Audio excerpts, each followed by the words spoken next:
Well, good morning, everyone, and welcome to St. Bart's in Midtown Manhattan. My name is Meredith Ward, and I'm on the clergy team here at St. Bart's. And on behalf of all of us, it's my delight and privilege to welcome you to our Sunday forum, where each Sunday we have sacred conversations about the things that matter. This morning, it is my delight to welcome author and architectural historian Kathleen Skolnik, who teaches at Roosevelt University in Chicago. In her talk this morning, she pays homage to the prominent 20th century muralist Hildreth Meière and discusses the works she created for Temple Emanu-el, Rockefeller Center, and of course, St. Bart's. It's particularly appropriate that she is here with us this morning because it is the Feast of the Transfiguration. And of course, every Sunday we are graced with Meière's gorgeous, glorious mosaic of the Transfiguration in our apse over the high altar. So we're looking forward to hearing all about Hildreth Meière's career and her contributions to the city and the country in her art. Kathleen, welcome. Thank you so much, Meredith. And thanks to St. Bartholomew's for inviting me to speak at this week's forum. And thank you all for coming. As Meredith mentioned, Hildreth Meière is an especially appropriate topic for today because this is the Feast of the Transfiguration. And it was Meière who designed the mosaic for the half dome of the apse, which you can see in the church, and also in this image, which is one of several photos I'm going to show you today that were taken by Hildreth Meière's granddaughter, Hildreth Meière Dunn, who is here with us today. So today I'm going to tell you about Meière's projects for St. Bartholomew's, as well as some of her other designs, and I'm also going to try to give you some insight into her character and her values. As many of you may already know, St. Bartholomew's, here on Park Avenue, was designed by the architect Bertram Grosvenor Goodhue in a Romanesque revival style to accommodate the triple Romanesque portal that you see here, that was designed by Stanford White for the congregation's previous home on Madison Avenue at 44th Street. Goodhue also had a vision for the interior of St. Bartholomew's. But when the church was constructed in the late 19-teens, money wasn't available to complete the interior. So the parishioners attending the first services here in 1918 weren't surrounded by the beautiful mosaics and stained glass windows that you see in the church today. By the time the funding did become available, Goodhue had died, and the project was completed by his successor firm, Mayors Murray and Phillip, in collaboration with Hildreth Meière. I think that Bertram Goodhue would have been very pleased with the selection of Meière because he essentially launched her career, and I'll explain more about that in just a few minutes. Hildreth Meière was born in 1892 in New York in Flushing, Queens. Her unusual first name was her mother's maiden name. And in contrast to what you may have heard from other sources, that was always her name. She was named Hildreth at the time of her birth. She never changed her name. She attended the Academy of the Sacred Heart, a Catholic girls' boarding school in Manhattan. Her artistic skills were already apparent during her school days, and by the time she graduated, she had decided that she wanted to become an artist. Soon after graduation, her mother, who had studied art in Paris and New York prior to her marriage, took young Hildreth to Florence, where she spent a year studying painting with an English artist. This time in Florence had a great impact on the direction her career would take. When she left New York, she was planning to be a portrait painter. But after seeing what she would later describe as the great beautiful walls of Florence, meaning the Renaissance frescoes, she knew that she wanted to be a muralist. When she returned to the United States, she continued her studies at the Art Students League of New York, and after the family moved to California for her father's health, at the California School of Fine Arts. 23-year-old Hildreth Meière was living with her parents in California in 1916 when she decided to return to New York by herself to take advantage of an opportunity to design for theatrical productions. She traveled alone on a cross-country train, and she spent her first few nights in the city at the convent associated with the school that she had attended. But within a week, she had found a room in a residence hotel, she had opened a bank account, and she was working on sketches for a set and costume designer. But her sights were always set on becoming a muralist. In 1918, after serving as an architectural draftsman in the Navy during World War I, she hoped to attend the Beaux-Arts Institute of Design. But she couldn't because the Beaux-Arts Institute only accepted male students. So she enrolled instead at the School of Applied Design for Women, where she learned that although she couldn't attend the Beaux-Arts Institute, she could participate in its competitions, which were open to students from other schools. These competitions were in the form of design projects formulated by New York architects, often based on projects they were working on. And through these competitions, she received 2 actual jobs. Painted panels for a breakfast room with the theme of the 4 seasons, and you can see 2 of those panels on the left, and a mural with Pan playing the pipes for a living room ceiling, and there's a study for that mural on the right. In 1921, Meière received an introduction to Bertram Goodhue, who gave her her first major mural commission, the decoration of the Great Hall at the National Academy of Sciences in Washington, D.C. Meière had limited experience at the time, and she realized how fortunate she was to receive this commission.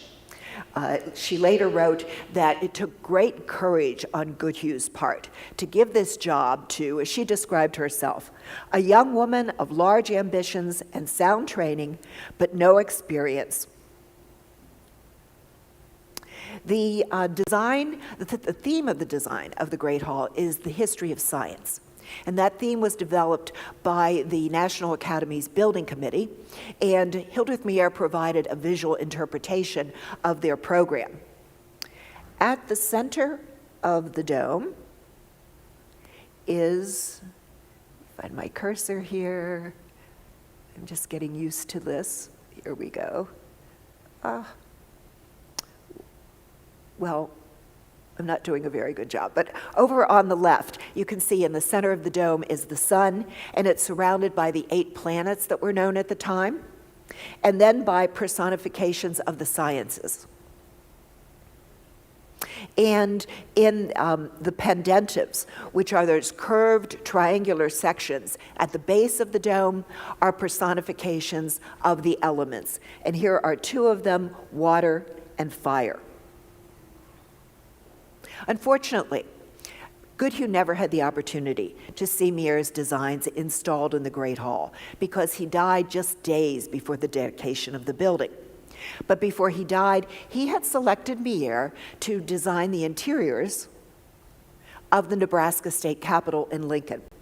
And over an 8-year period, Meière worked with Mayors Murray and Philip, Goodhue's successor firm, designing the interiors of the Capitol, including marble floors for the foyer and the rotunda, the glazed ceramic tile dome of the rotunda with the 8 virtues of the state,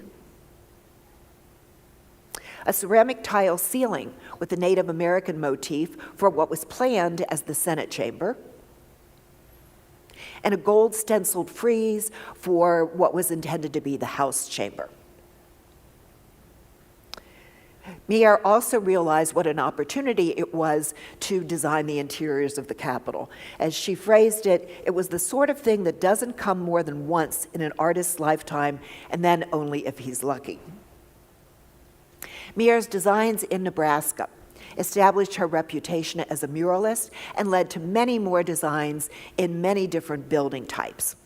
About half of the more than 100 commissions she completed during her lifetime were for houses of worship of various denominations. Meière was especially fond of these projects. As she later wrote, "To try to beautify a church is, to me, not only a professional opportunity, but a labor of faith and love. Meière's first religious commission came from Bertram Goodhue, and it was an altarpiece for the main altar at St. Mark's Church in Mount Kisco, New York, an Episcopal church. And in the center panel is the Transfiguration. The images were painted in oil on wood panels. Goodhue had envisioned the interior of St. Bartholomew's, decorated with abstract patterns and gold and colored tiles. But by the time funding was available to complete the interior, he had died, and the concept for the interior decoration had changed. Figurative images with a narrative quality now replaced Goodhue's abstract patterns. Hildreth Meière was asked to depict the Transfiguration, Christ's revelation of his divinity to 3 of his apostles, and the art committee asked her to execute it in what they described as a primitive Byzantine type of glass mosaic rather than tile. The Transfiguration is commonly seen in Byzantine art, but it didn't become part of the Episcopal calendar until the late 19th century, so it's rare to find it in churches constructed before that time. Let me go back to this one. Meière placed Christ at the center of the composition, and he's dressed in a dazzling white robe, as it was expressed in today's gospel. And to the left is Elijah, to the right is Moses, and on the far left is the Apostle Peter, and on the far right, James and John. Christ is surrounded by an almond-shaped form, and there are radiant gold beams emanating from his body. The mosaic medium and the gold background and the primarily frontal position of the figures are all typical of early Byzantine art. But for me, Meière's figures have a greater solidity and weightiness to them than the slender, elongated figures that you often see in early Byzantine art, like the mosaics at San Vitale in Ravenna. I think Meière's figures are more like Renaissance figures rather than these very slender, elongated forms. And the spatial ambiguity that you often find in early Byzantine art is not found in Meière's designs. In 1928, Meière traveled to Berlin with Francis Mayers, one of the architects working on the project, to visit the Poole and Wagner factory where her designs were being fabricated and inspect the samples of the designs. Meière did not fabricate her own mosaics, but she was very interested in learning about the process. So during that trip, she spent 4 days in the mosaic factory learning about mosaic making. And in this photograph, she's holding a hammer that's used by mosaicists. When the mosaics were completed in Berlin, they were shipped to New York and installed by Ravenna Mosaic, which was Poole and Wagner's subsidiary in the United States. Meière also designed long, narrow, rectangular panels. Let's see if I can, oh, here we go. Set within the Sienese marble string course, that horizontal band that separates the lower and upper part of the apse. Here's her panels. And they represent symbols of Christ, like the phoenix and the pelican. Whoops. Even before Meière's designs were installed in the apse, she was working on glass mosaics with the theme of the creation for the narthex, or the vestibule, of St. Bartholomew's. She had some more artistic freedom here because the art committee did not request a specific style, and she combined Byzantine traditions with Art Deco motifs. The cycle alternates from between the north and the south ends of the narthex. In the northernmost bay is day one, the separation of light and darkness, with these jagged silver beams of light extending from the silver center to the deep blue pendentives at the corner. Day 2, the creation of the heavens and the separation of the waters, is in the southernmost bay. And this is one of my favorite of all of Hildreth Meiere's designs. There are silver droplets of water extending from the blue center through stylized clouds to the wavy lines in the pendentives. Then back to the north for day 3, the creation of dry land. At the center are stylized green trees and plants and grasses surrounded by these shimmering gold mosaic tiles. And day 4 to the south, the creation of the firmament of the heavens to separate day and night. And here in the center, there is a gold moon and sun and stars against a blue background, again surrounded by gold. In the central bay, which aligns with the main entrance to the church, Meière combined day 5, the creation of living creatures, and day 6, the creation of man. Here you have the hand of God at the center, and in the pendentives there are birds, deer, fish, and man. Meière returned to St. Bartholomew's in the late 1940s through the 1950s to design 4 stained glass clerestory windows. Here in this exterior view, you can see 3 of the south clerestory windows. In 1943, a Boston firm had designed the Sanctus window for the south transept, and here it is on the exterior. And here's an interior view. You can see that it was executed in saturated tones of red and blue, and it darkened the nave of the church. The art committee asked Hildreth Meière to use primarily clear glass in her windows so that they wouldn't compete with the mosaics in the apse and they wouldn't further darken the interior. A unified theme was chosen for the windows so that they could be produced over a period of years as money became available. And the theme chosen was the canticles of morning and evening prayer, biblical passages that are set to music. All of Meiere's windows are made up of 3 vertical bands of glass, each one separated into 6 panels. And the panels contain figural images, Greek letters, symbols, and musical instruments to reflect the musical nature of the canticles. Meiere's first clerestory window was the Magnificat for the south clerestory, referring to Mary's words of thanks at being chosen to be the Mother of God. Mary is featured prominently here in the center band, and at the top of that band is the hand of God extending from the clouds. On the lower left is the Annunciation. On the lower right, the Visitation. And the musical instruments shown here are a lute and an organ. Next to the Magnificat is the Gloria in Excelsis Deo window, the words of the angels on the birth of Christ. And we have the Nativity in the central band, and above it, the Star of Bethlehem, and at the top, a flaming triangle referring to the Trinity. Below the Nativity, you see the angel announcing the birth of Christ to the shepherds, who also appear on the lower left and the lower right, and above them are the Magi. And the musical instruments shown here are bagpipes and a pipe and horns. The third south clerestory window that Meière designs is the Nunc Dimittis, the words of Simeon, or the Song of Simeon, on the presentation of Christ in the temple. And here at the center, you have Simeon holding Christ. To the left, Mary and Joseph.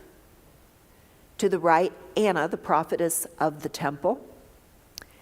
And here on the left is a drum, and on the right, cymbals. Meière also designed a clerestory window for the north clerestory. This is the Benedicite, which refers to all of the creations that praise the Lord. So here in this central band, we have animals. There's a lion, an elk, a deer, and a monkey. On the left, the creatures that swim in the waters, a whale and fish.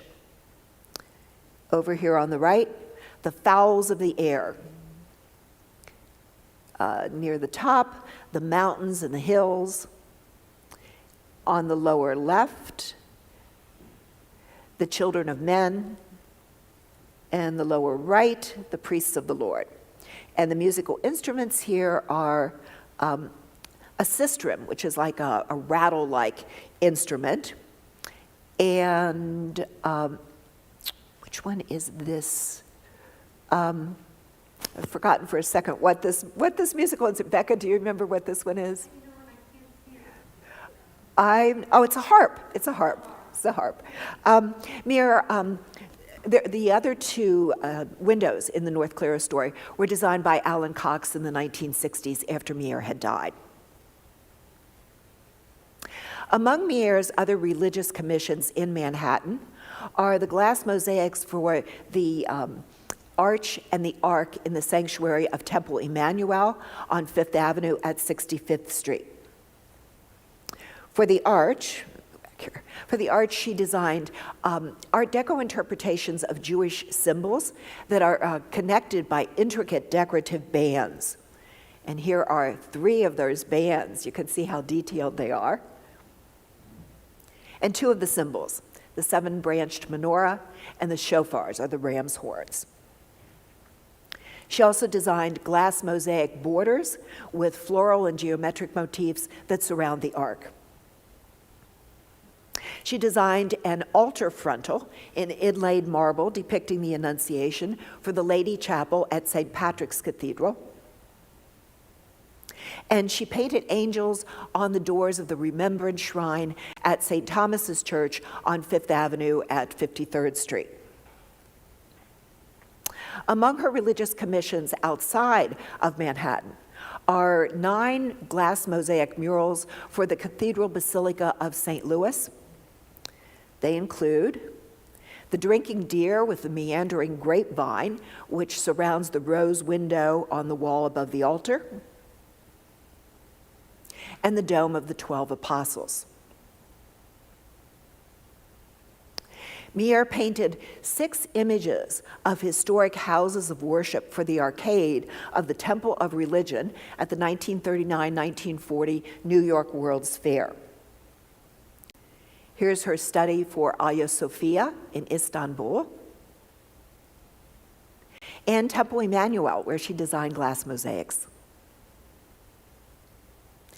During World War II, Meière organized a group of artists who designed 3-panel altarpieces or triptychs for the armed forces. And here she is painting one of them. There were about 500 of these triptychs produced, and Meière herself painted 70 of them. This is one of them. You can see Christ in Joseph's workshop in the central panel. On the left, building the walls of Jerusalem. On the right, servicemen building bridges, and then below that, they're worshiping in front of one of the triptychs. And this is another one of Meiere's triptychs, showing Christ between 2 young men in field uniforms. And she also depicted the Transfiguration again in an altarpiece for St. Mark's on the Hill in Pikesville, Maryland. The Transfiguration is on the predella, the base. It's right here. And here's a detail of it. You see Christ again in that almond-shaped form. Some of Meiere's non-religious commissions in Manhattan include the metal and enamel roundels on the 50th Street facade of Radio City Music Hall that represent song, drama, and dance. The silhouette mosaic ceiling entitled "The Continents Linked by the Telephone and Wireless" for the lobby of the AT&T Long Distance building on 6th Avenue in Tribeca. And she was the consultant on color and scale for this spectacular client reception room at the former Irving Trust Company building at 1 Wall Street. The walls are covered in these shimmering glass mosaics, and they range in color from a deep oxblood red at the base up to a golden orange on the ceiling. This building, One Wall Street, is now being converted into a residential condominium. And this space is going to be the shoe salon for the Paris department store Au Printemps, which is opening a branch in the building. We're all looking forward to that. And everybody gets access to the Red Room now, as it's sometimes called. Meière achieved acclaim and success in a field that was dominated by men. But she never wanted to be identified as a woman artist. She wanted to be known simply as an artist who just happened to be a woman. She didn't want or expect to be treated differently than male artists. In the 1930s, when the Architectural League of New York opened its doors to women, Meière was one of the first women admitted. When she learned that the League was considering holding an exhibition devoted exclusively to the work of the new women members, she was quick to voice her opposition. She stated, somewhat sarcastically, "Why not have an exhibition of the work of all the bald-headed members, and a number of all of theirs having red hair? These distinctions are just as valid as those of sex." But despite comments like this, Meière recognized and sympathized with the challenges that were faced by women artists. She felt that women artists were held to a higher standard than their male counterparts. As she told a reporter for the New York Sun, "I think that a woman must know her job better than a man to get into this field." She felt that women had to be more efficient, and if one woman fell down on the job, it reflected poorly on all of the others. But as a professional artist, she did not feel that she had been discriminated against because she was a woman. As she told the New York Sun reporter, "I am sure the architects with whom I have been working so long have forgotten the fact that I am a woman." Meière's success was attributable to her artistic talent and to impressive business skills. She could design, she was very versatile. She could design in a variety of styles, ranging from traditional to contemporary, depending on the needs and the wishes of her clients. And she was adept at a wide variety of mediums, including paint, ceramic tile, glass and marble mosaic, terracotta, stained glass, wood, and metal. She also recognized the business aspects of mural painting. As she told the Pen and Brush Club in 1950, the muralist has to practically run a business as well as conceive and paint decorations. And she understood the difference between easel painting and mural painting. Easel painters could paint whatever they liked and then hope it would sell. But mural painters had to sell themselves first. They had to get the job. And once they had the job, they had to paint what their clients wanted, not necessarily what they wanted. Their first priority was to their clients. She understood the need for a high level of professionalism, which meant living up to her agreements and completing her contracts on time, even if it meant working long hours. And she understood the importance of cooperation with architects, clients, assistants, craftsmen. As she stated at a 1935 conference, mural painting is a cooperative game, and an artistic temperament was a drawback for a muralist. And her professionalism was well recognized. Ralph Walker, a New York architect with whom she frequently collaborated, and in fact they collaborated on One Wall Street, had this to say about her in an article in American Artist in 1941. "I'd much prefer to work with Miss Meière than with any artist I know. She will take any commission you give her and work it out with any help from you. Clean quality, good draftsmanship, material intelligently used. Once the job is in her hands, you can forget about it, assured that it will be done right and done on time. There is absolutely nothing temperamental about her. She doesn't have to be expedited over the parts she may not happen to enjoy doing, nor is she worried about the mortality of her work." Meière was dedicated to service within her profession. She was active in many professional organizations, such as the Liturgical Arts Society, which she helped to found. She was a director of the Municipal Arts Society in New York, and she was the first woman to be appointed to the New York Commission, the New York Art Commission. She also received many awards and honors during her lifetime, like the gold medal in mural decoration from the Architectural League of New York. She was made an honorary member of the Church Liturgical Guild. And in 1956, she received the Fine Arts Medal from the American Institute of Architects, which recognized her as a master of murals. Meière was working on mosaics for the Cathedral Basilica of St. Louis in 1961 when she died of leukemia. The architects and craftsmen with whom she was working had not even realized that she was ill. But her designs live, or her talent lives on, or endures in her designs. Some of her murals have been lost, including most of those that she did for the World's Fairs, and we don't know the location of many of the triptychs, but she did have all of her work photographed. So there is a photographic record of all her commissions in the Archives of American Art. But the majority of her murals do survive, although a few of them have been moved from other locations. And her legacy is being preserved. Oh, here are just a collage of some of her projects. And her legacy is being preserved by the International Hildreth Meière Association, an organization that was established by her family. You can follow them on social media. There is the website address, which has a lot more information on Hildreth Meière and all of her commissions. Here on the upper left is the cover of a book that I co-authored on Hildreth Meière, the Art Deco Murals of Hildreth Meière, and there's a copy on the table if you'd like to take a look, and a copy of a catalog of an earlier exhibition of her work called Walls Speak that was curated by the co-author of the Art Deco Murals of Hildreth Meière, Catherine Brower.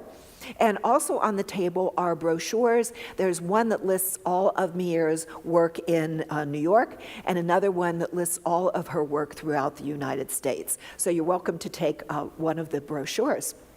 So thank you again for coming today, and I believe we are now going to turn to some questions.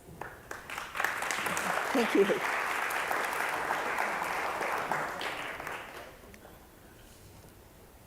Thank you so much, Kathleen. This is absolutely fascinating.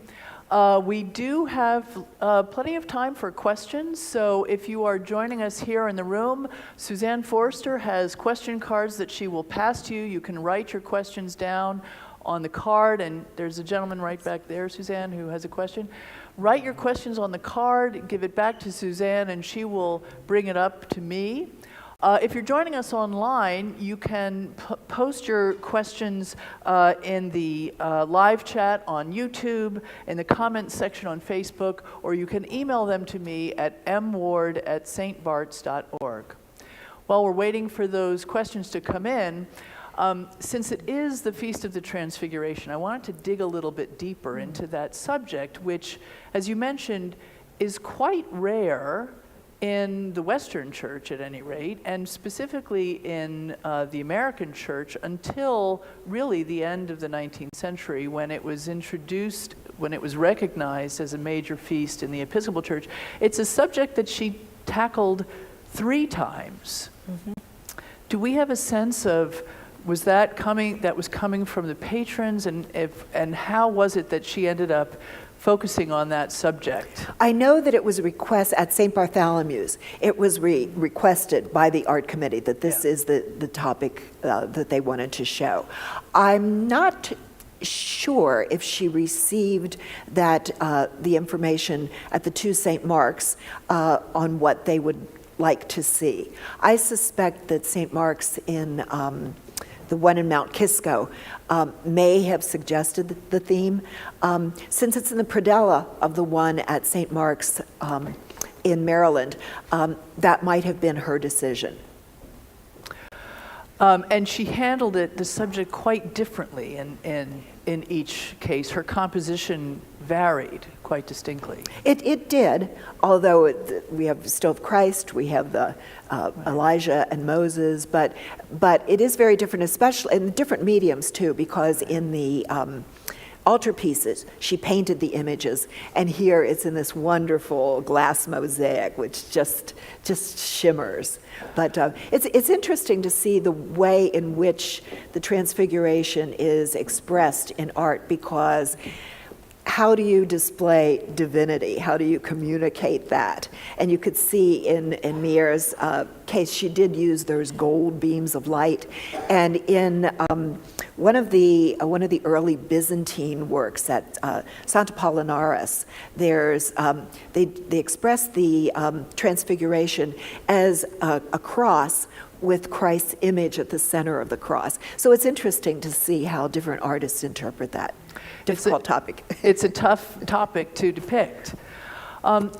You mentioned also that she came back to St. Bart's later to complete the work in the narthex. Do you have a sense of, she had a little more freedom on that project. Do you have a sense that she conceived of a conversation between the work in the narthex and the apse, or that there was some kind of connection between those a connection in terms of the medium that she used. I don't see a great connection with the style, because the style in the apse is more traditional.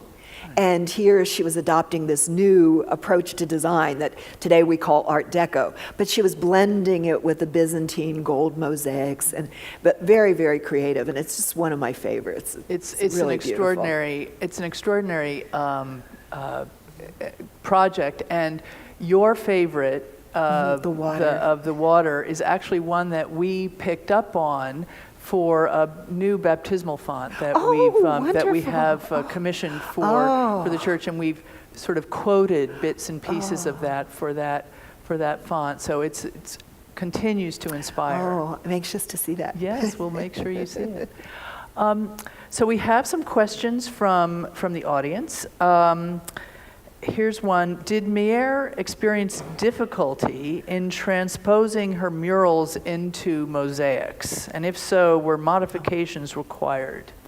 Well, she would prepare the sketches that were gradually enlarged up to what we call a cartoon, which is a full-size image. And she would have gradations in color there, but the fabrication of it was due to mosaicists who were putting it together. They would actually choose the tiles. So creating these mosaics was a real collaboration between the artist, Meière, who designed them, and these mosaicists who were putting them together. And they actually fabricated them in reverse.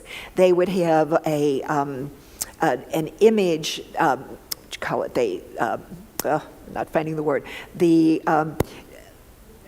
a negative, thank you, the negative, it was a tracing of the cartoon. And so they were working in reverse and putting the mosaics on this paper, gluing them down, so that when they were brought to the church and turned around, they were in the right perspective.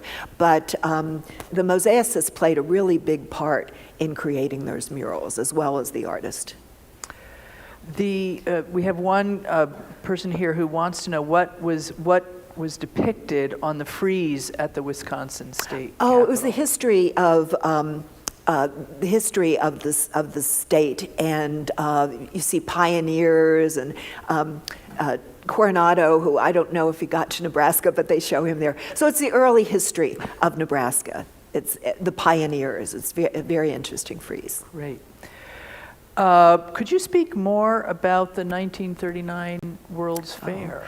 For the 1939 World's Fair, Meière had, I think, about 7 or 9 commissions.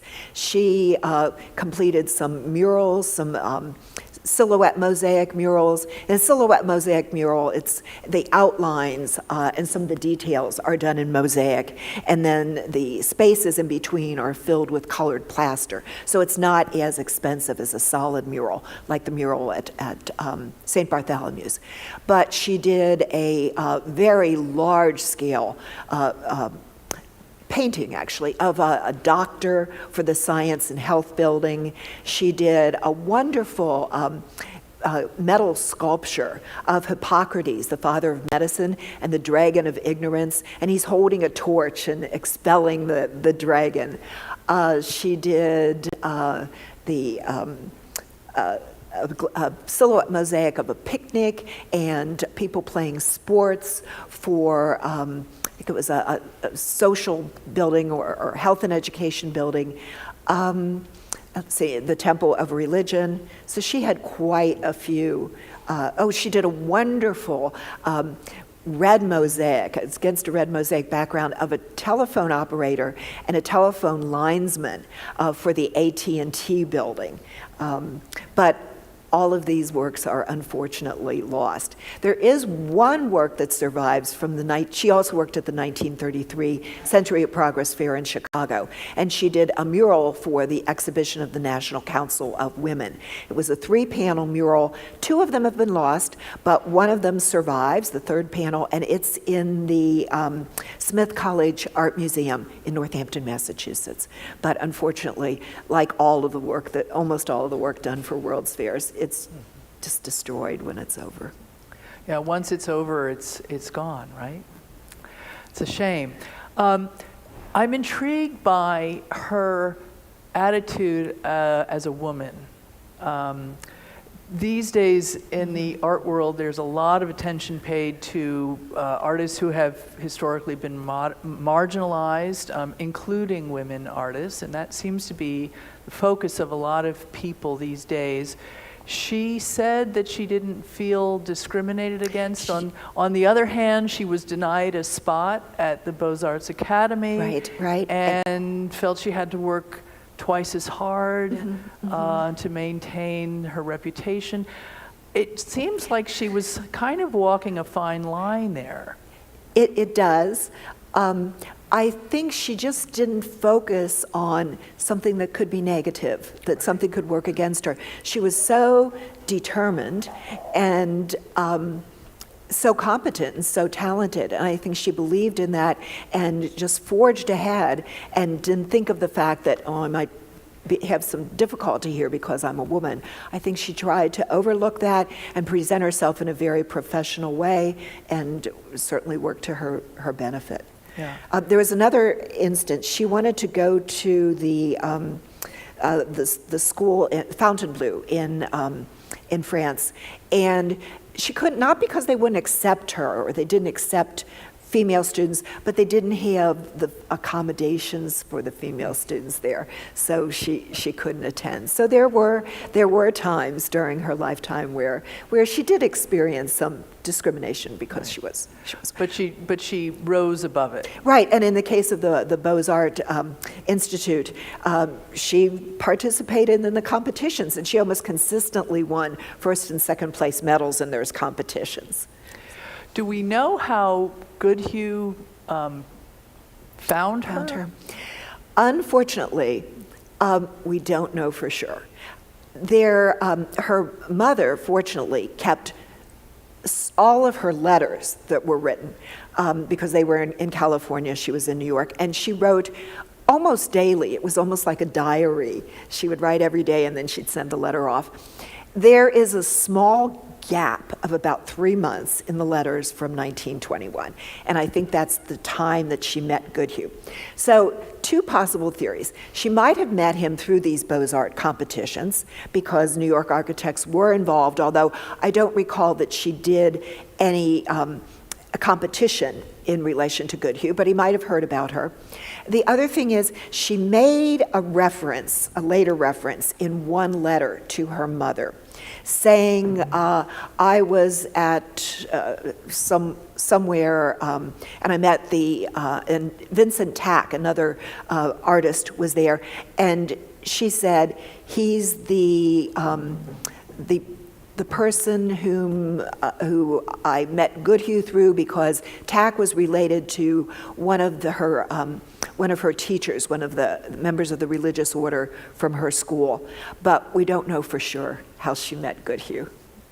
It's a great question, because he just launched her career from that point on. And when she showed him some of her architectural sketches, he wasn't real impressed with them. But she had also done work for the theater, and she did some vaudeville sketches. And she said she later wrote, based on my vaudeville sketches, he thought I could paint an altarpiece. True. Never thought of that similarity before. Here's a question from one of our online audience members. Besides murals on topics determined by her clients or commissioned works, what kind of work, or did she produce work for her own pleasure? She had a country home in Connecticut, in Stamford, and she did some work there. She designed a map that showed where she had traveled and then where her daughter had traveled. She did some andirons. She did some sconces, and she had a swimming pool, and she designed a mermaid for the swimming pool. And Hilly, is there anything else from Stamford that you recall? The sconces, the andirons? Oh, and she did portraits of family members. And when she was young, she liked to do things, she liked to create presents for her friends. And she did a chessboard or a backgammon board for one of her friends. So she did things for her, for herself and for her family. Oh, and when her daughter was making her debut in New York, and they were having a reception at the apartment where they lived. They had a 2-story apartment, and she designed a backdrop showing a very elegant staircase for the debut. That's wonderful. One last question before we say goodbye. Do you have a sense of, you mentioned that she loved doing, particularly got pleasure from doing liturgical commissions and church commissions. Is there a sense that her faith played a role in how she created her art? I think it did. She was a devout Catholic, and like she said, to decorate a church she felt was the highest honor. And she was also very, very active in the Alumni Association of the school that she had attended, the Roman Catholic boarding schools. So I think her faith guided her, and perhaps gave her this, I'd say, sense of responsibility and commitment.